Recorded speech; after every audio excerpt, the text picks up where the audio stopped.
Photography बिझनेससाठी घरच्यांचा support होता का? मी जेव्हा फोटोग्राफी बिझनेस स्टार्ट करायचा असं म्हटल्यावरती घरच्यांना अजिबात वाटत नव्हतं की मी फोटोग्राफी बिझनेस केला पाहिजे.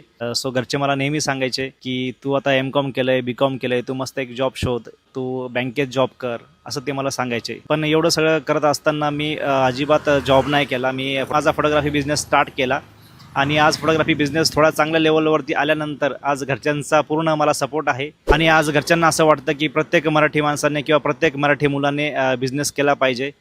मला घरचे एक वाक्य बोलले होते माझे वडील, जेव्हा मी घरच्यांना सांगितलं की मी व्यवसाय करणार. प्रत्येकजण आपल्या मोबाईलमध्ये फोटोग्राफी करू शकतो.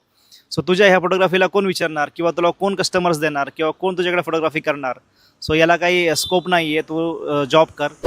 पण आज अशी परिस्थिती आली आहे की लोकांकडे महागडे आयफोन्स आहेत, 1.5 ते 2 लाखांचे मोबाईल आहेत आणि आज तेच लोक आम्हाला 2-2, 3-3 लाखाचे शूट्स आम्हाला देत असतात. सो मी प्रत्येकाला सांगेल की तुम्ही व्यवसाय नक्की करा. तुम्हाला सपोर्ट असो किंवा नसो, तुमच्या मनाला जर वाटत असेल की आपण बिझनेस करू शकतो, तुम्ही मेहनतीने तो व्यवसाय उभा करा. मग बघा तुम्हाला सक्सेस नक्की मिळेल. धन्यवाद.